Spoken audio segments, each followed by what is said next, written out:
सुन रहे हैं अमेंड का मिक्स।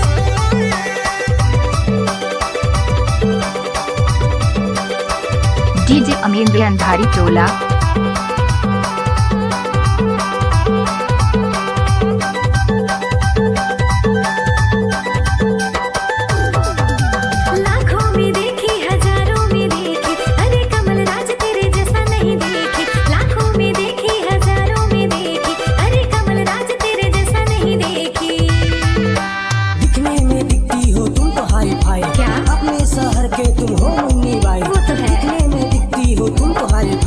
अपने शहर के तुम हो मुन्नी बाई। हाँ? ए मुन्नी बाई क्या?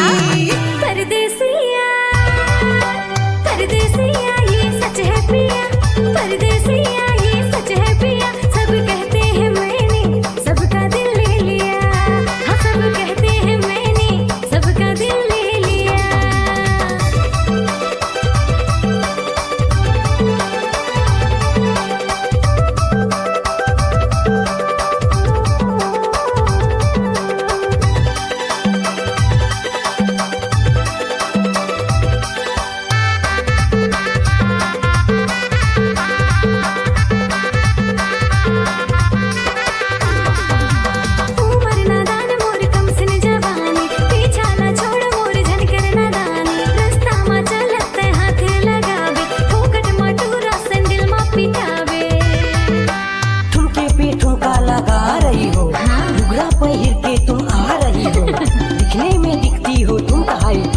सिगरेट का धुआं उड़ा रही हो, सिगरेट का धुआं उड़ा रही हो। परदेसिया परदेसिया ये सच है पिया, परदेसिया ये सच है पिया। सब कहते हैं मैंने सबका दिल ले लिया, हाँ सब कहते हैं मैंने सबका दिल ले लिया।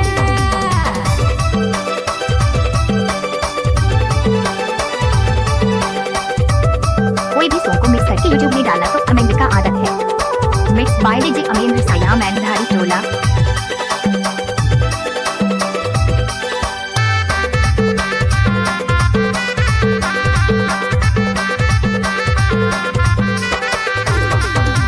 छम छम छमका के टूरा मैं हाँ छागल, कर दे है कमर तहा मोके पागल। ले गे उड़ा के तहा दिल के चैना, तोरे याद में रात भर रातों में जागल।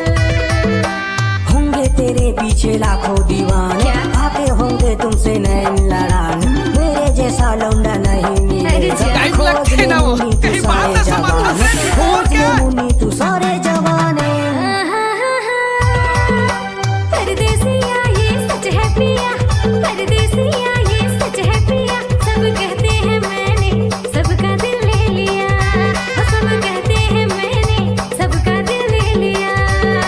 लाखों में देखी हजारों में देखी, अरे कमल राज तेरे जैसा नहीं देखी। लाखों में देखी हजारों में देखी, अरे कमल राज तेरे जैसा नहीं देखी।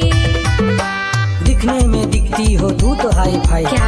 अपने शहर के तू हो मुन्नी बाई। वो तो है। दिखने में दिखती हो तू तो हाई फाई, सच। अपने शहर के तू हो मुन्नी बाई।